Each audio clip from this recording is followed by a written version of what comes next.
Buenas noches.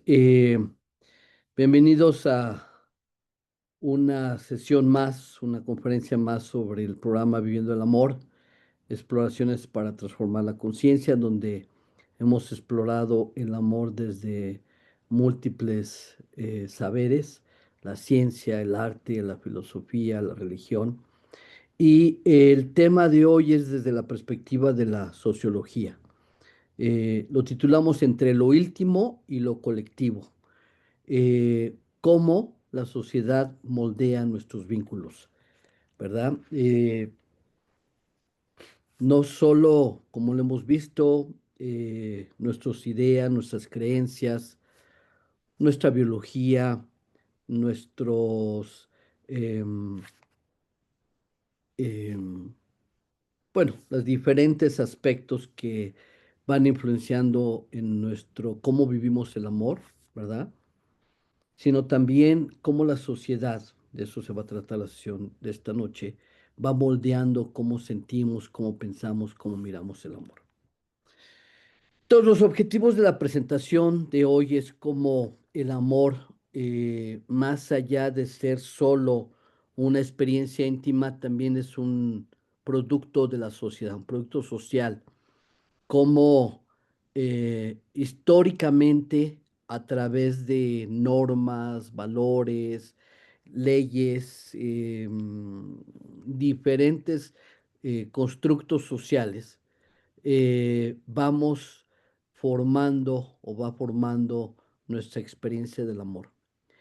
Vamos también con esto también dar algunas herramientas, algunos elementos que permitan la reflexión y cómo, de cómo la sociedad moldea, decíamos, las formas de amar y cómo podemos ser más conscientes y vivir relaciones cada vez más auténticas, eh, eh, más profundas y más libres de condicionamientos sociales, ¿verdad? Muy bien. No leo todo el índice, solo los nombres de los bloques. El primero, el amor como constructo social. El segundo, el amor a través de la historia y la cultura. El bloque 3 son las normas sociales y expectativas amorosas. El 4 es el amor en los medios y la cultura de masas. El 5, la diversidad y transformaciones contemporáneas. Y por último, el amor como hecho social total. ¿Vale? Muy bien. El primero, entonces, el amor como construcción social, ¿no? A menudo pensamos que el amor es algo muy natural, puramente natural, que es un impulso auténtico, espontáneo, y que esto sucede casi de manera mágica. Pero si ponemos más atención, si vemos de manera más profunda, vamos a darnos cuenta que mucho de lo que pensamos, de lo que sentimos y sobre todo de nuestras expectativas del amor, está enormemente influenciado por la cultura, ¿ah? Si bien es cierto que el amor es uno de estos fenómenos más universales en la sociedad humana, eh, tampoco significa igual o lo mismo en todas partes. Cada grupo social, cada etnia, cada país, cada región, cada cultura define cosas como cómo es que debe comenzar el amor, qué comportamientos amorosos son aceptables o no aceptables, qué es deseable, qué se busca, qué está prohibido o hasta penado, en fin, eh, qué lugar ocupa como valor dentro de la vida personal y social. Eh, Cuando pensamos en el amor, lo imaginamos a menudo, ¿verdad? Como algo, un sentimiento íntimo, espontáneo, natural, ¿no? Un impulso que surge desde el corazón, desde el alma y que nos lleva a conectar con otro ser humano de una manera única. Eh, Sin embargo, cuando lo miramos desde el ángulo de la sociología, nos invita a hacer una pregunta distinta. ¿por qué amamos como amamos? Perdón, ¿por qué amamos como amamos? Y la respuesta no está solo en la biología, como ya la hemos explorado, en la psicología, sino también el amor se puede mirar como un hecho social, como un acto social. Es decir, una experiencia que se adapta, se moldea, se forma por el tiempo, la cultura y las relaciones de poder, sobre todo, que atraviesan cada sociedad. Así entonces, eh, llegamos a la idea del amor como un constructo social, ¿verdad? Eh, la sociología del amor, si nos permitiéramos dar ese nombre a una disciplina, ¿verdad? Eh, observa, estudia, analiza cómo cada cultura, cada sociedad en diferentes épocas va definiendo qué es el amor, cómo se debe sentir, eh, cuáles son las relaciones correctas o aceptables o legítimas y cuáles son las condenadas, las prohibidas, las condenadas, ¿no? Eh, normas que regulan deseo, compromiso, matrimonio, eh, eh, la salud, etcétera. Eh, y qué ideales románticos de amor, de afecto, de intimidad se promueven a través de la religión, la educación, los medios, etcétera, ¿no? Por ejemplo, en algunos lugares, en algunos entornos, el matrimonio se le ha considerado principalmente un contrato económico. Eh, esto es algo que era muchísimo más prevalente en las sociedades anteriores, antiguas, pero que sigue ocurriendo en algún grado, ¿verdad? En otros, por ejemplo, el amor romántico se le idealiza como el fin último de realización personal, o sea, eso es la culminación de este desarrollo personal. ¿M? Así empecemos ver, y lo hemos visto a lo largo de todo el diplomado, todo este programa, cómo el amor, la idea del amor ha cambiado, va cambiando en diferentes regiones, en diferentes culturas, en diferentes épocas, por las influencias de la religión, por la influencia de la filosofía, de las artes, la política, etcétera, etcétera. Bueno, así es que la idea que tenemos del amor, sobre todo el amor romántico, pero no se limita al amor romántico, eh, esas ideas particulares o específicas no son ni universales ni eternas, ¿verdad? Lo que hoy consideramos normal, natural, ideal, correcto, es fruto, es el resultado, es la culminación de siglos de transformaciones sociales, ¿verdad? Em, hemos, en lo general, hemos movido nuestra idea de un matrimonio o de matrimonios por conveniencia a un ideal de matrimonios por amor, ¿verdad? Hemos movido nuestras nociones de jerarquía de género en la vida romántica, en la vida de los matrimonios, hacia reconocimiento de igualdad, pero también de diversidad, ¿verdad? Y nos hemos movido del secreto y la represión a un ideal de autenticidad emocional. Son algunos ejemplos de cómo ha habido estos movimientos. Entonces, la sociología del amor, nos puede ayudar a mirar, a descubrir, a observar esos cambios, esas transformaciones, y no solo como simples hechos eh, espontáneos, eh, eh, azarosos, sino factores eh, que han condicionado cómo vivimos el amor. ¿Y por qué valdría la pena estudiarlo? ¿Por qué valdría la pena eh, considerar estas reflexiones? ¿Verdad? Una, porque podemos reconocer que aspectos de nuestra forma en la que amamos no son elecciones personales realmente. Y por el otro lado, ¿qué venimos heredando? ¿Qué heredamos de nuestros padres, de nuestras culturas, de nuestros grupos sociales, ¿verdad? Y que lo pensamos como nuestro, como propio. También podemos reflexionar sobre mandatos, sobre expectativas y cómo estos nos afectan, eh, a veces de manera inconsciente, pero también con cierta conciencia, con cierto grado de conciencia.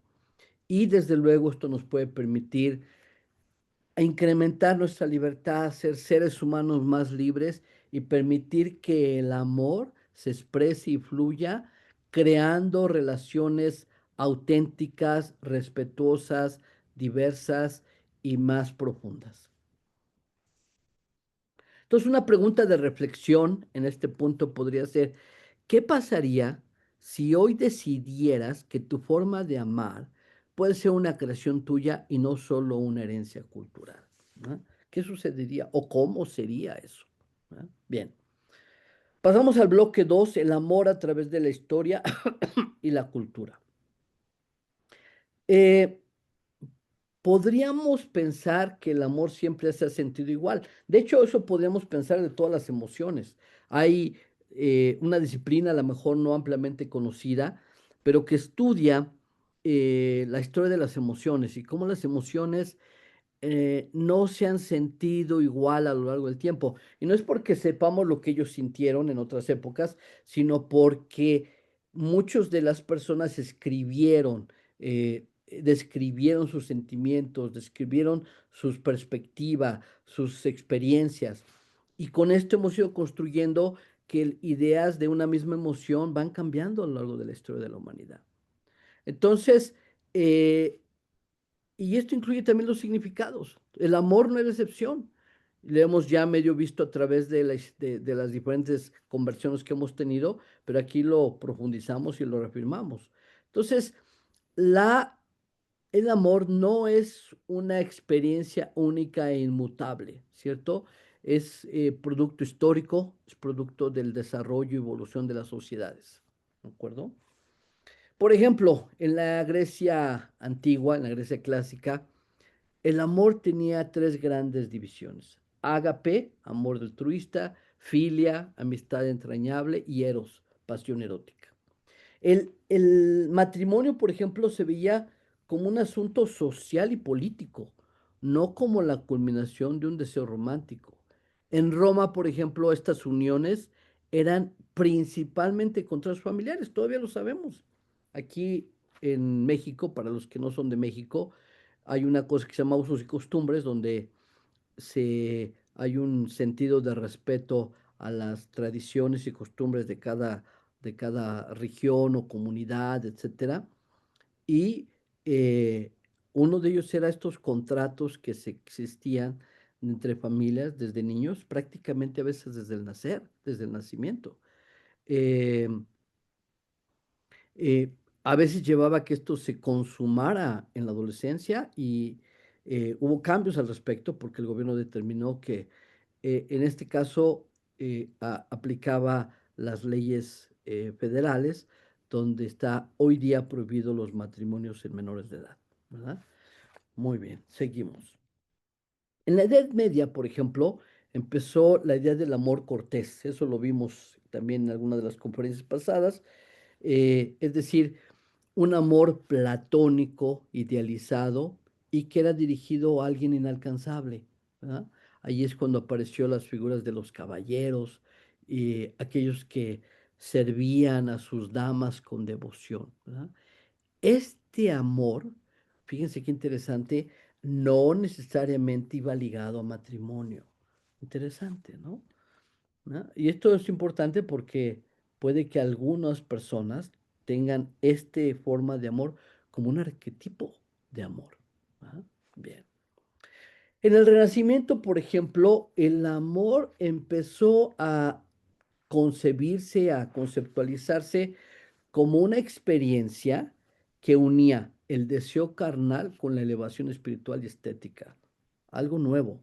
En realidad, cuando vemos la historia del amor, por lo menos en el mundo occidental, la parte carnal no era parte de eso. El grado de represión o de exclusión o de ignorancia de esa parte hablaba mucho más de un amor idealizado, platónico. De hecho, en la antigüedad el amor hacia lo divino era el amor más auténtico, más puro. El amor de pareja, el amor hacia otro ser humano, no era muy tomado en cuenta y si existía, obviamente, no tenía un lugar central en las conversaciones, ¿verdad? Entonces, el humanismo que viene en la parte, en esta parte del Renacimiento, rescata la idea de que el amor no es solo un deber social o un pecado, que así se miraba antes, sino también una fuerza con cierta benevolencia o nobleza y que era capaz de hacernos más humanos a los individuos, más nobles, ¿no? El matrimonio entonces eh, seguía siendo principalmente un acuerdo familiar, pero se empezó a valorizar el sentimiento. También la atracción personal también empezó a ganar relevancia, ¿cierto? Una de las obras cumbres en ese sentido, pues fue Romeo y Julieta de Shakespeare, ¿cierto? Muy bien. Y ahora llegamos a esta modernidad temprana, donde, fíjense bien, el matrimonio se empieza a vincular con afecto y con consentimiento. O sea, se consideraría que hay más libertad y que hay mayor capacidad de decisión individual y que tiene mucho mayor peso el afecto personal que ella pueda tener por otra persona, ¿verdad? Sin embargo, a pesar de que eso empezó a entrar en la escena, aún hasta el siglo XIX, la predominancia del matrimonio era una función económica y social. Era para heredar tierras, para mantener alianzas, para conservar estatus. ¿Verdad? Bueno, el siglo XIX se consolida, en el siglo XIX se consolida el amor romántico como razón de ser, como razón de vida. Aquí nace la idea de que un amor auténtico debe ser intenso, pasional y único. Así que se transforma la expectativa dominante, que era, si no duele, no es amor, y el amor lo puede todo, ¿verdad? Estas creencias empezaron a tomar fuerza también. Hoy día, no solo eh, los pueblos no entienden el amor de la misma manera. Hay culturas en Asia, en África, que el matrimonio sigue siendo alianzas entre familias, ¿verdad? Más que una cuestión puramente individual. Creo que un porcentaje todavía muy grande de los matrimonios en India son establecidos anticipadamente por las familias, ¿verdad? Y sin embargo, en la vida moderna, en Occidente sobre todo, empiezan a surgir fenómenos como el poliamor, por ejemplo, o un poquito más de hace algunas décadas, las relaciones abiertas, ¿verdad? Eh, que aunque han existido en distintas formas a lo largo de la historia, en épocas recientes han tomado una mayor relevancia, se ha expandido la conversación sobre esto. En algunos pueblos indígenas, por ejemplo, practican formas de parentalidad compartida, ¿no? Recuerdan la frase africana que dice, toma a un pueblo educar a un niño, ¿verdad? Y esto desafía la idea de una pareja nuclear o la idea de este monopolio de los padres de la patria potestad. Es interesante esto, ¿verdad? Y bueno, como reflexión a este bloque podemos comprender que el amor cambia según la época, según el lugar, y nos ayuda a ir entendiendo que no existe una única forma correcta, eh, eh, validada de amar, ¿verdad? Muy bien. Una pregunta de reflexión, como puente entre el bloque anterior y el que sigues. ¿Qué modelo de amor heredaste tú? ¿Qué aprendiste de tus padres o de tus ancestros acerca del amor? Eh, por ejemplo, ¿cuáles son tus ideas y tus sentimientos sobre el amor romántico y la exclusividad del amor? ¿Qué piensas de la parte práctica del amor y la estabilidad del amor? ¿O sería una mezcla de ambos? Y por último, ¿te identificas con el ideal romántico o cuestionas el ideal romántico? Muy bien. Pasamos al bloque 3 sobre las normas sociales y las expectativas amorosas. Entonces, si bien cada persona siente el amor de forma única, todos vivimos bajo marco de referencia de normas sociales, grupales, colectivas, y que regulan qué se espera de nosotros y lo que esperamos de los demás. Es decir, cómo nos podemos o debemos vincular, o a quién sí y a quién no debemos amar, o cuándo y por qué motivos o razones debemos comprometernos. Todas estas normas no son neutrales, sino formas que la sociedad establece para controlar ciertas conductas y ciertos resultados en las relaciones románticas. Y desde luego también de pertenencia. Por ejemplo, las expectativas sociales del amor. ¿Ah? En muchas culturas, el amor va ligado a cosas como obligación de formar pareja. Se considera en muchísimas culturas que al tener pareja o el tener pareja es sinónimo de éxito personal.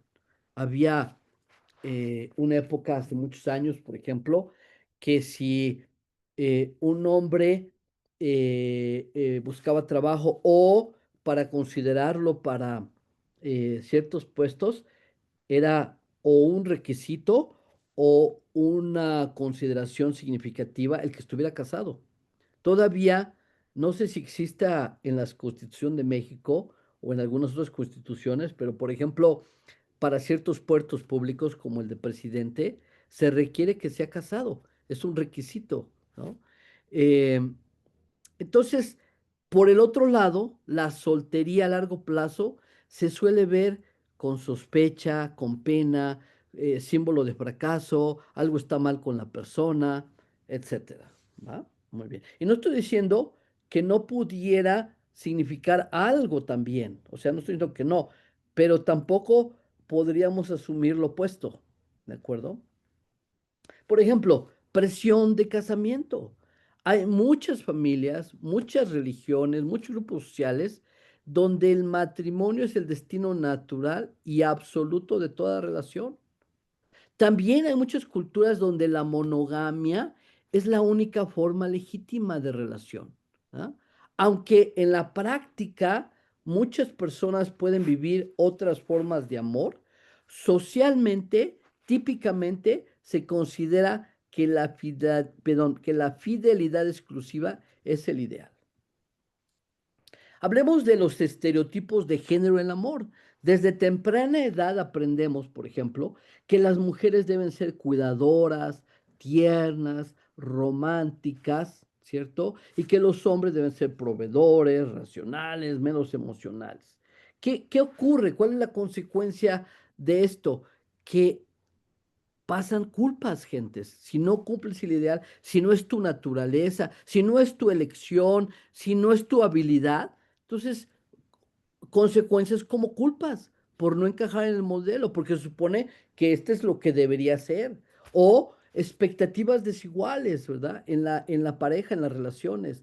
No, es que mi papá hacía esto. No, es que mi mamá lo hacía de esta manera. Ah, es que como tú, como hombre, se espera esto. Ah, es que tú como mujer deberías hacer tal cosa, ¿verdad? Y esto crea una doble moral sobre la libertad, tanto afectiva, sexual, relacional, etcétera. Vamos vamos creando estereotipos de género en el amor. Ujú. Muy bien. Y veamos que también la religión tiene un papel, ¿verdad? Eh, y desde luego también la moral. ¿Ah? Entonces, durante siglos, lo hemos visto, ¿verdad? Aquí ya en pasadas sesiones, eh, hay religiones o muchas religiones establecieron normas, ideales, pero también reglas, ¿verdad? Algunas de ellas muy estrictas sobre el deseo, sobre la sexualidad, sobre el amor, sobre el matrimonio, sobre la familia. Había ideas, por ejemplo, de pureza y pecado. Si una persona tenía que llegar virgen al matrimonio, que esa persona, si llegaba virgen, era considerado pura, que si no, era una persona sucia, pecadora.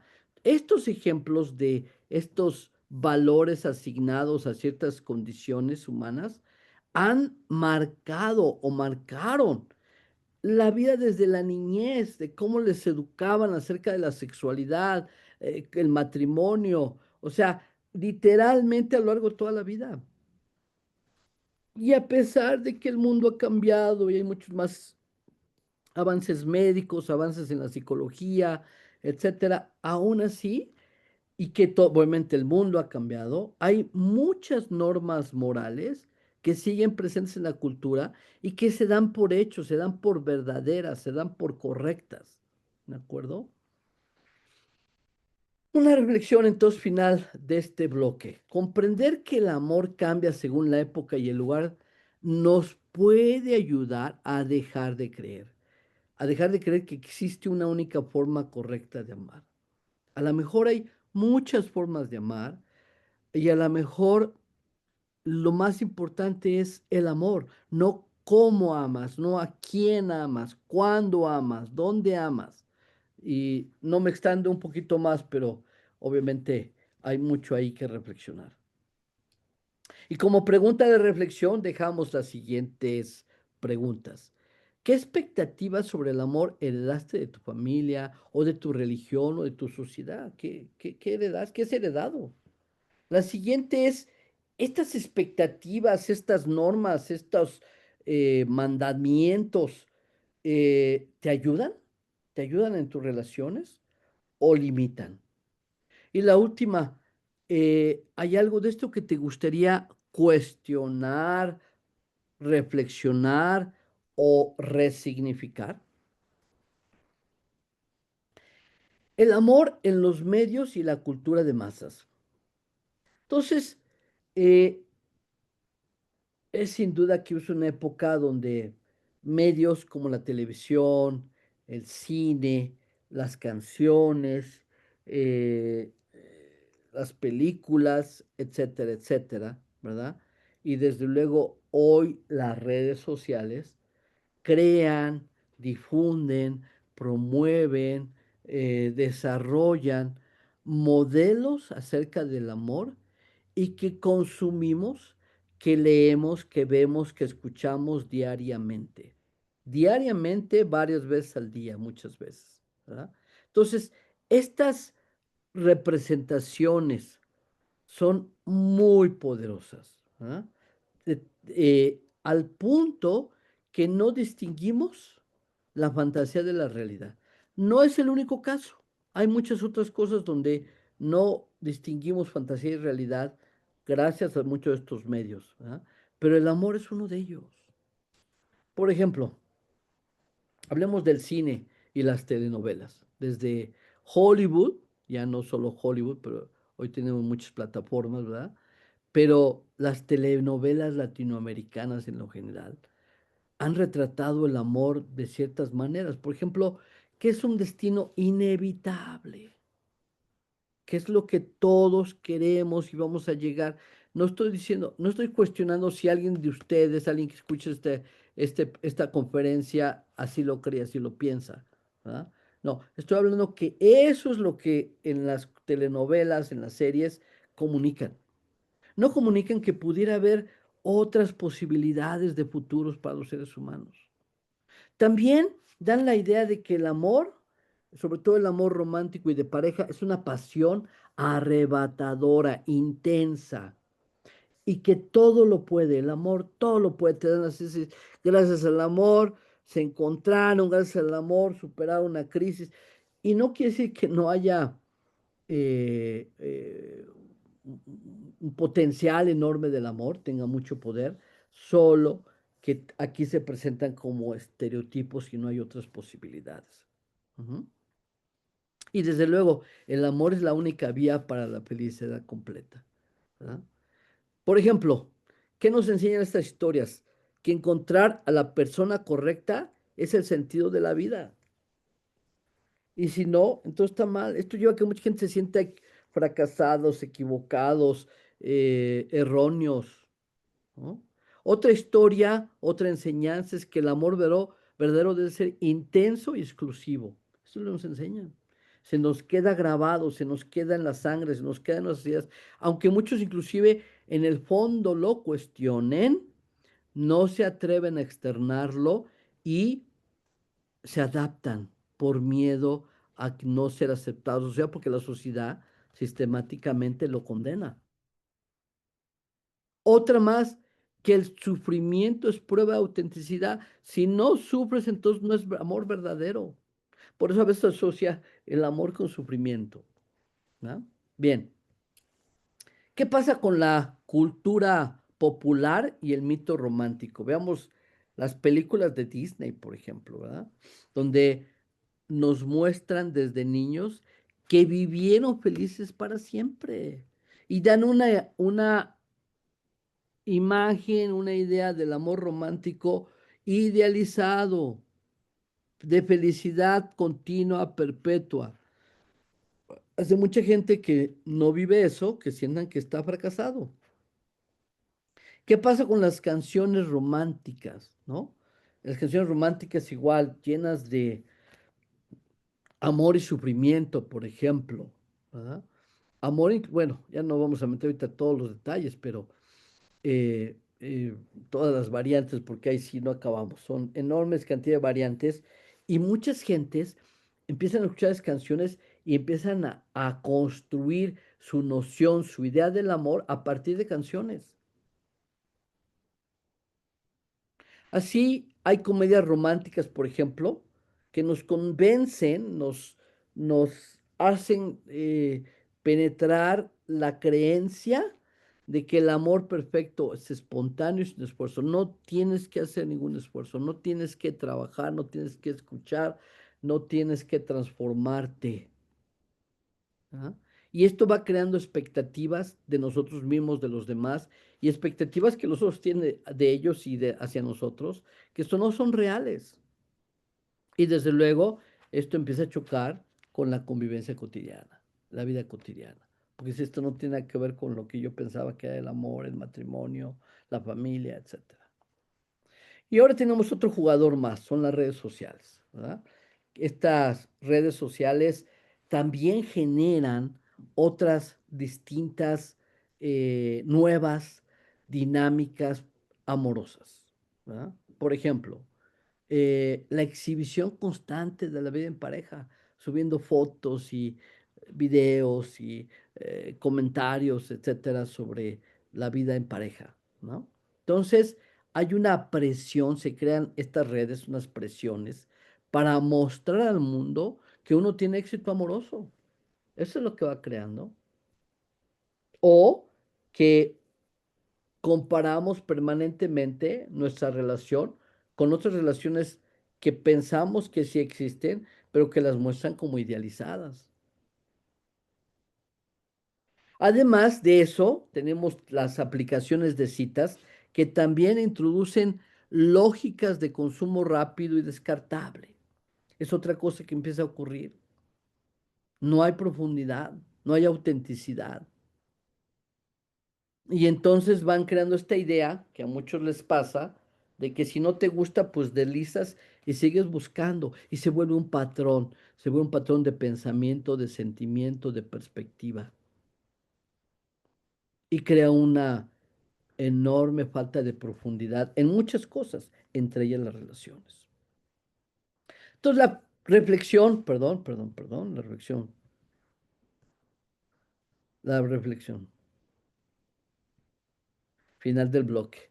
Comprender que los distintos medios van dando forma, van moldeando la manera en que amamos. Y esta comprensión esperamos nos ayude a diferenciar ¿qué deseos son auténticos y cuáles son aprendidos? Es una pregunta constante. ¿Qué de lo que siento? ¿Qué de lo que vivo? ¿Qué de lo que quiero es auténtico? ¿Viene de mi alma? ¿Y cuál viene de un condicionamiento externo, de un mensaje, voy a usar la palabra subliminal, de algo fuera de mí, entre comillas, el fuera, ¿verdad? Eh, Constante preguntarse entre qué es auténtico y qué es real o aprendido, perdón. Entonces, las preguntas de reflexión es, ¿qué historias de amor has consumido y has adoptado, perdón, sin darte cuenta, sin cuestionarlo? ¿O qué ideas te dejaron sobre cómo debe sentirse el amor? Y por último, ¿qué expectativas te han hecho sufrir? Muy bien. En el bloque 5 hablemos de teorías de necesidades y motivaciones. Bien. El momento histórico que estamos viviendo hoy día es uno en el que el amor y las relaciones están cambiando, como todo, profundamente. Todos los ámbitos de vida humana hoy día cambian de manera radical. El amor, nuestras relaciones no son distintas, están sujetas al mismo fenómeno. Entonces, esto va dando poco a poco nuevas formas de amar, nuevas identidades, nuevos roles y, por supuesto, nuevos cuestionamientos, nuevas preguntas que desafían modelos tradicionales, ¿no? Y esto no significa que todo sea perdido, sino que la sociedad está ampliando sus posibilidades. ¿No? Hablemos más de estos nuevos modelos relacionales. Cada vez más personas, por ejemplo, exploran formas de amar distintas a la monogamia tradicional. Hay personas que exploran el poliamor, estas relaciones múltiples consensuadas, desde luego las relaciones abiertas, que es un compromiso afectivo pero con libertad sexual. Tienen estas parejas LAT, que significa viviendo aparte, juntos, ¿verdad? Que establecen vínculos pero sin la convivencia diaria. Tienen lo que se llama las relaciones fluidas, es decir, vínculos que no se etiquetan rígidamente. Entonces, todas estas opciones que antes eran invisibles o no existentes o underground o secretas, ocultas o tabú, hoy día cada vez van ampliándose el número de personas que aunque siguen siendo minorías las que lo siguen, van encontrando espacios y van ganando una legitimidad social paso a paso, poco a poco.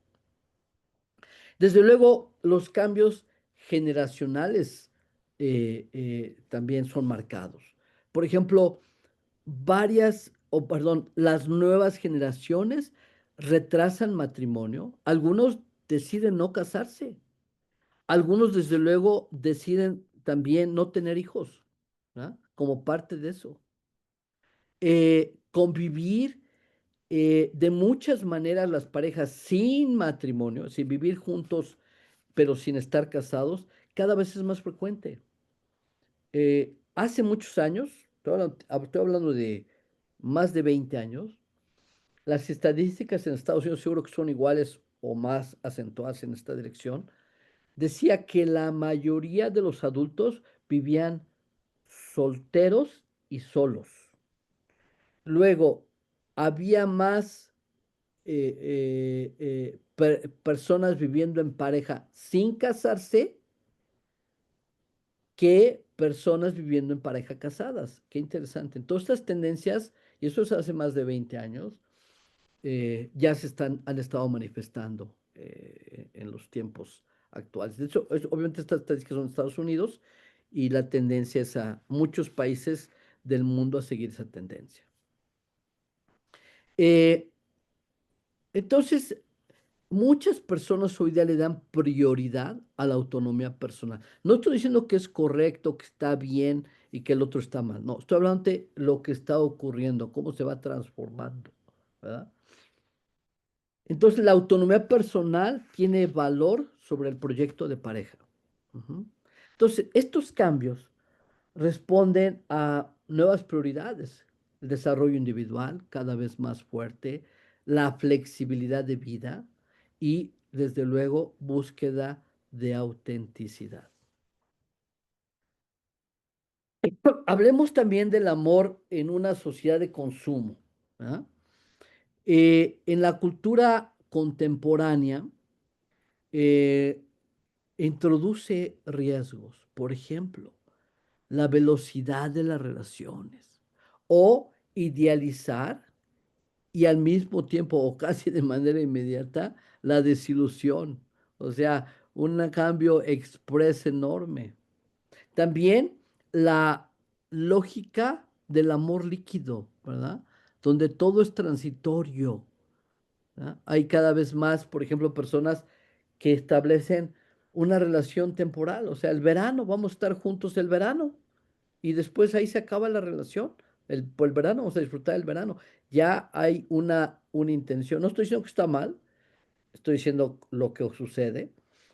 Una relación a corto plazo, ¿verdad? Eh, y con un tiempo definido y con un propósito definido. ¿De acuerdo? Por ejemplo, el Internet y las aplicaciones de citas eh, han convertido los encuentros en catálogos de opciones y donde todo se puede sustituir de manera rápida. O sea, encuentros casuales, inmediatos, sin ningún compromiso de ningún tipo. ¿Mm? Eh, También hay cambios, hay movimiento con respecto a la diversidad sexual y de género. ¿Ah? Hay movimientos feministas, los de la comunidad LGTBIQ+, y otras que han sumado y ha habido una serie de cambios en este terreno. Eh, Todos estos movimientos han venido a cambiar cómo entendemos el amor. Algo que nos ha hecho reflexionar es que hay muchas formas legítimas de amar. También se han roto enorme número de estereotipos sobre género, sobre el deseo. ¿Ah? Y se ha cuestionado la idea de que solo una pareja monógama heterosexual es válida, es correcta. Entonces, el amor también hoy día se ha vuelto territorio de derechos y de dignidad. Como reflexión final de este bloque, podríamos decir que el amor más que nunca es un espacio de diversidad, de elección y desde luego de debate. Y comprendiendo esta transformación, ¿verdad? Sobre el amor, nos puede ayudar a construir relaciones más efectivas, desde luego más libres y más respetuosas. Y una pregunta de reflexión: ¿qué cambios sociales sobre el amor te generan curiosidad, resistencia, esperanza? ¿O qué produce en ti?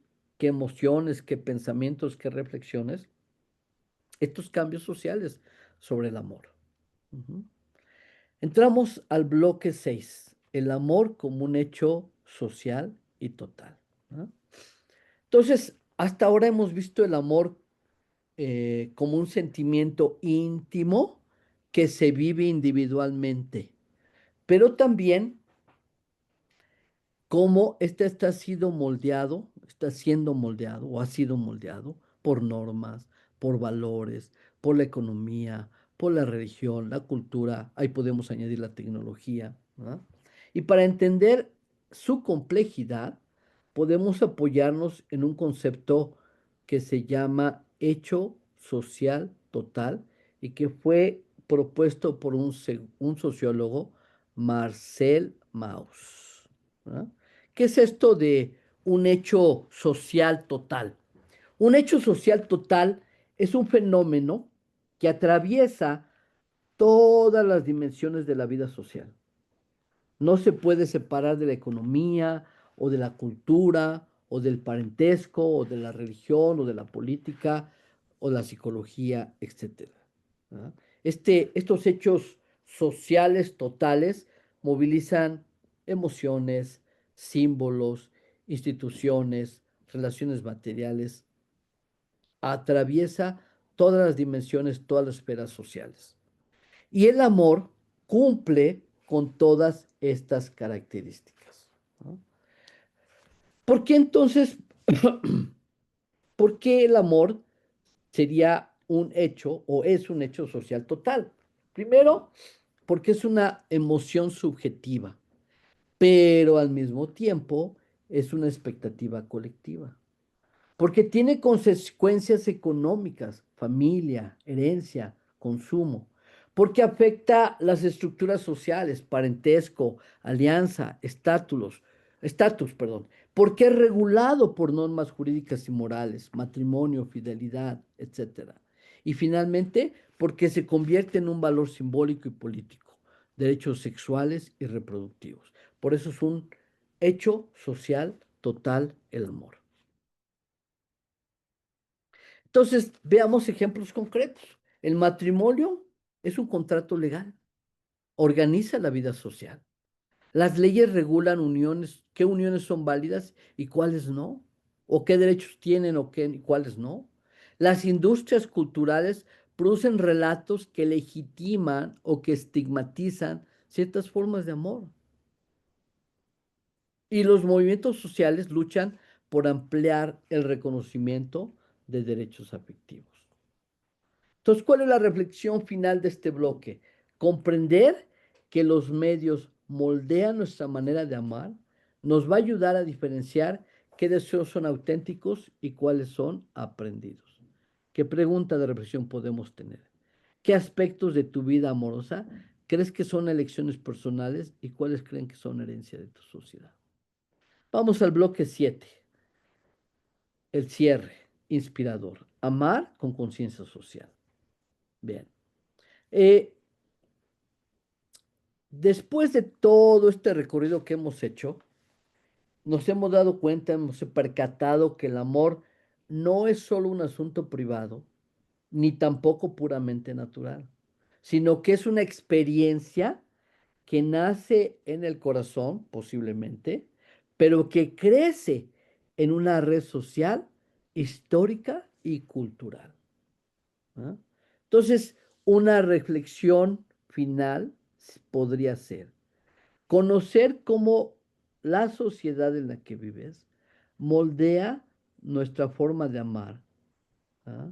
Y que ésta no le quita su valor, sino al contrario, nos permite amar con más conciencia, nos ayuda a reconocer lo que hemos heredado y elegir qué queremos conservar, nos da libertad para cuestionar lo que nos limita y nos invita a crear maneras de amar más auténticas, respetuosas y diversas.